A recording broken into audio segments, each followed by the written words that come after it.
¿Cómo les va a todos ustedes? ¿Cómo están? Bienvenidos a este ciclo de Historia con Historiadores. En estos días hemos recordado los 30 años de que finalizaron, de que el gobierno en el año 1993, entre el 7 y el 10 entre el 9, 10, 11 de marzo de 1993, le decía chao a los trenes de larga distancia en la Argentina, terminando con un transporte de más de un siglo. Son muchas las provincias que pudieron, o por lo menos que intentaron salvar y que siguen llevando esta posibilidad del transporte de carga. Pero para hablar de historia de los trenes, lo he convocado a Ariel Espinosa, un hombre que sabe mucho, que ha estudiado, además que ama el ferrocarril y que trabaja en el ferrocarril, para que hablemos un poco de esto. ¿Cómo te va, Ariel? ¿Cómo estás? ¿Qué tal, Fabián? ¿Cómo te va? Bienvenido a Tafí Viejo, bueno, para hablar de trenes. Claro, bueno, vinimos a Tafí Viejo porque es uno de los lugares emblemáticos, ¿no? Por los talleres, porque los talleres prácticamente son lo que le dieron vida al tren, por lo menos no en lo que es Tucumán, sino en lo que es todo el norte. Contame, ¿cuándo nacen? ¿Por qué nacen los talleres de Tafí Viejo? Bueno, los talleres de Tafí Viejo nacen por una necesidad de tener un centro reparador, principalmente de material rodante, y por un hecho que no es menor, la presencia del agua.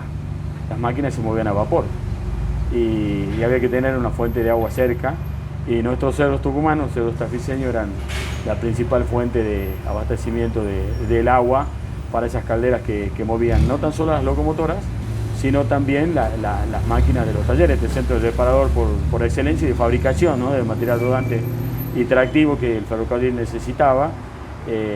A Tucumán llega el ferrocarril en 1887, unos cuantos años después del primer viaje de la Porteña, el 29 de agosto de 1857, con toda la impronta que significa de los hombres, de los ilustres tucumanos, de Nicolás Avellaneda, de la presencia también de otros hombres que...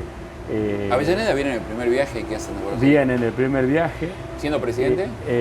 Exactamente. Estuvo Sarmiento también. Ajá. A la estación en la cual trabajo yo ahora, en San Martín y Marco Avellaneda, la estación Tucumán Central Córdoba.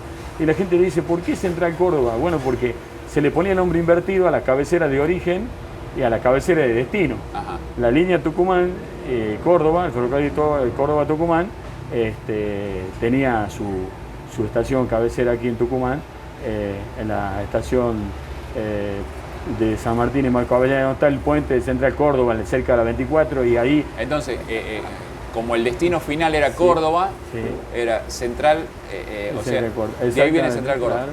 Pregunto, ahora, para que pase esto, había mucho tren en Tucumán.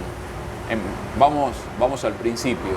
Los trenes llegan, cuando se decide modernizar el país, un país que evidentemente le va a cambiar la cara a las comunicaciones del país, los trenes, ¿no?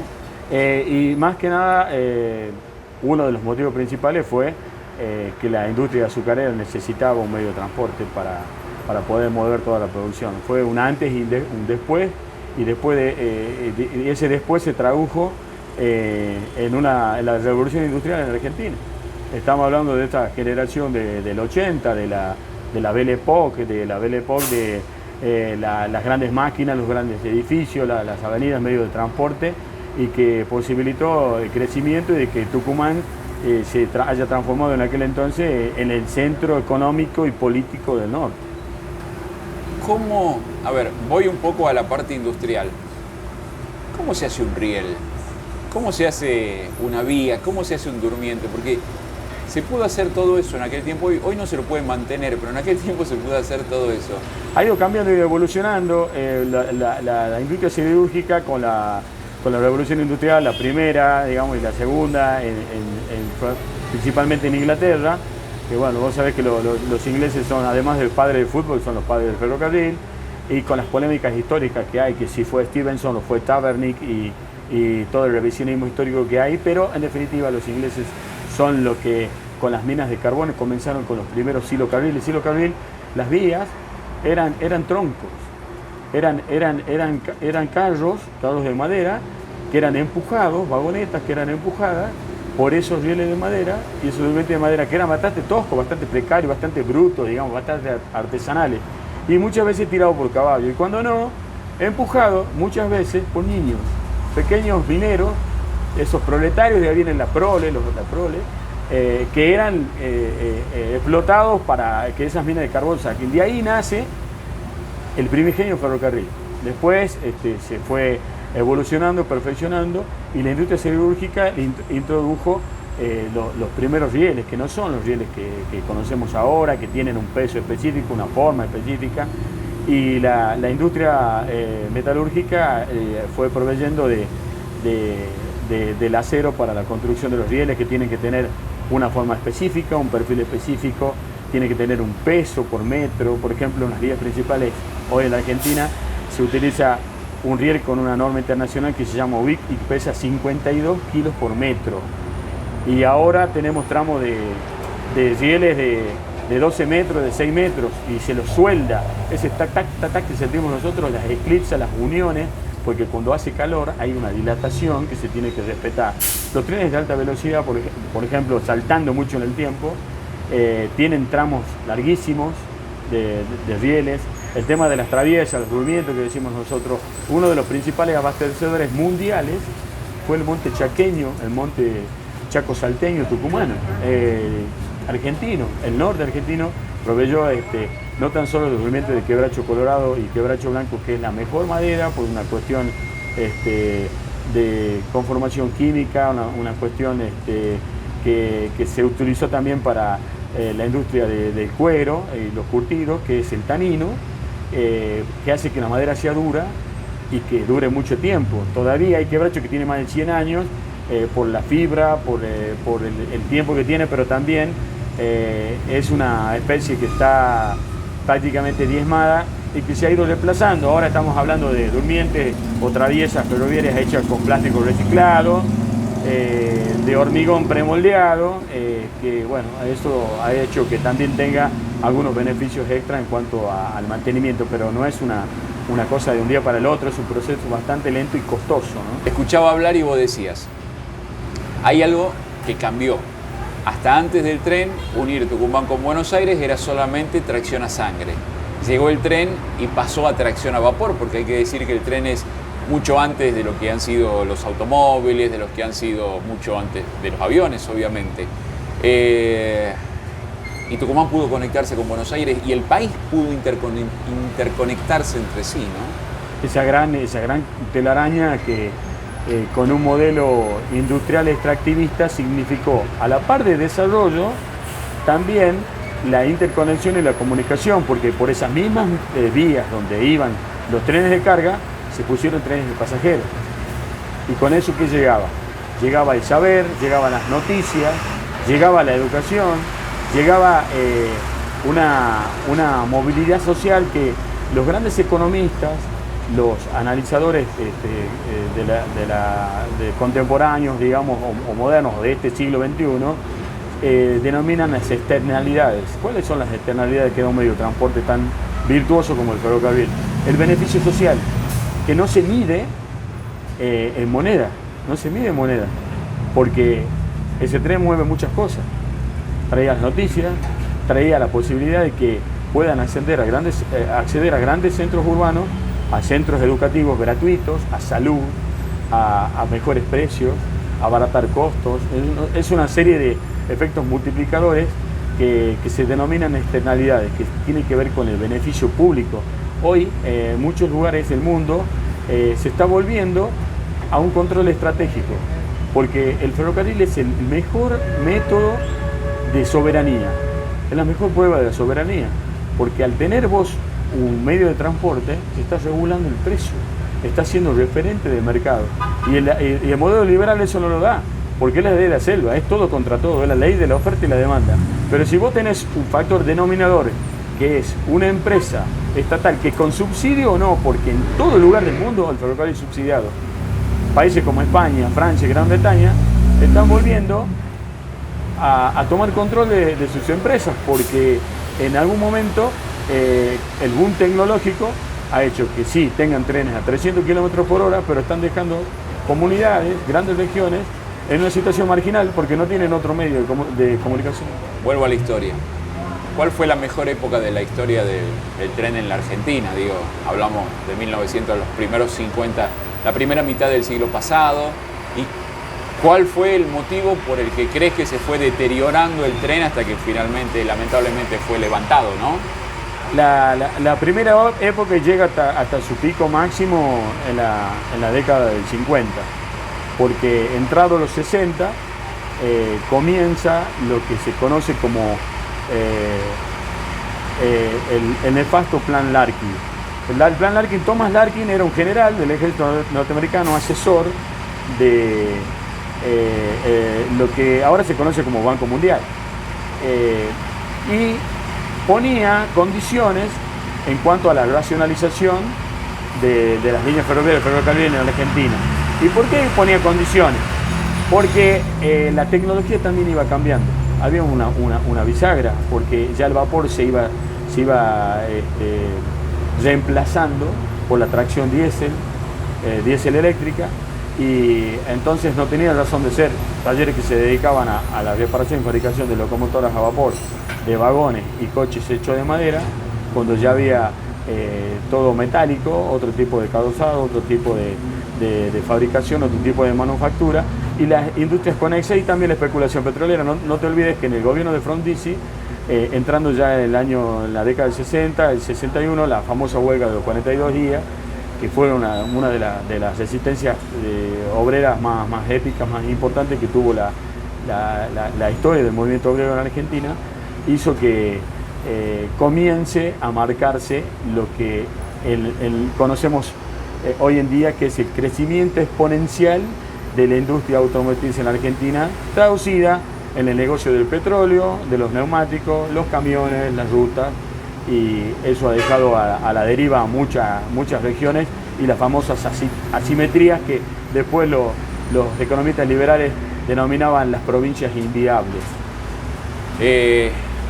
Ahora, ¿cuál ha sido el pecado por el cual se tuvo que cerrar el tren?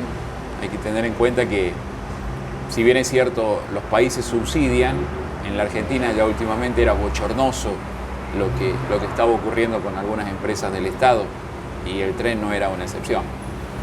El tren no era una excepción, pero la complicidad de los voceros de ese modelo, que yo considero, una opinión muy personal, antinacional, liberal, doña Rosa, los ferrocarriles son viejos. Doña Rosa, el ferrocarril da $2 millones de pérdida por día. Y hay que reducir el déficit. El déficit sigue siendo exactamente el mismo en el año 2023. La educación tiene los mismos problemas, la salud tiene los mismos problemas, y la economía de muchas regiones del país tiene los mismos problemas. Ariel, ¿cuántos kilómetros de vía fue lo que mayor cantidad llegó a tener la Argentina en esa telaraña que vos decías que se llegó a tejer? ¿Y cuántos tiene hoy en la actualidad? Operativamente fue la tercera red ferroviaria más extensa del mundo, 48.000 kilómetros de vía operativos. Actualmente no llega a los 35.000 kilómetros porque se están recuperando líneas troncales. Ahora bien, hay que distinguir una cosa que por ahí pasa como desapercibida, Fabián: el componente tecnológico. Porque la tecnología ha ido suplantando tareas que antes ocupaban mucha mano de obra.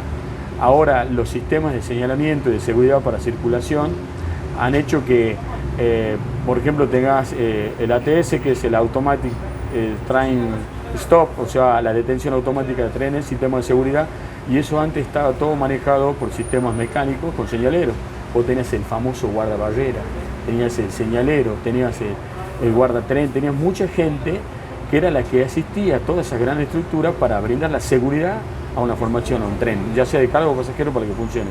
Hoy la tecnología ha hecho que vos tengas control satelital, que tengas sistemas de comunicaciones que te pueden detener un tren a distancia, que le limitan la velocidad. Amén de todo lo que conocemos. ¿Pero tenemos eso en la Argentina hoy? Lo tenemos, se está aplicando. Hoy en día, actualmente, los trenes de carga de trenes argentinos que pasan por Tucumán están monitoreados en tiempo real, están a la velocidad de regular. Yo te lo puedo decir en primera persona porque es un poco mi especialidad, la seguridad operacional, y además yo soy mecánico de locomotoras diésel eléctricas en tren argentino, y tanto las locomotoras más antiguas, que tienen entre 45 y 48 años, como las más modernas, que tienen 5 o 7 años, las locomotoras de fabricación china, todas tienen exactamente el mismo sistema. ¿Qué ha hecho o qué cerca o lejos estamos? A ver, nosotros miramos países como España o miramos Europa con trenes como la alta velocidad española o algunos otros trenes modernos de Japón que alcanzan velocidades realmente increíbles para lo que nosotros vemos hoy acá. ¿Qué cerca o lejos estamos y qué real o no real es eso? Porque me imagino que no tan solo es tren de transporte y no debe ser un tren muy económico, me imagino. ¿Cuál es la realidad de los trenes hoy en Argentina? La realidad de los trenes de Argentina ha caído en un limbo, en una telaraña, porque muchas veces la gente quiere resultados inmediatos. Son muchos años de desmantelamiento, de destrucción, 30 y yo te diría que un poco más, 35, 40, porque a la par del desmembramiento de toda la infraestructura, el daño que se le ha hecho al ferrocarril en Argentina tiene también que ver con ese gris que se ha creado en la conciencia colectiva, no digo en la inconsciencia, sino en la conciencia colectiva, porque la gente cree que el ferrocarril es algo vetusto, algo lento, pesado, algo que pasó de moda, algo que en el país no funciona, no va a estar, y tiene que ver también con la matriz productiva del país,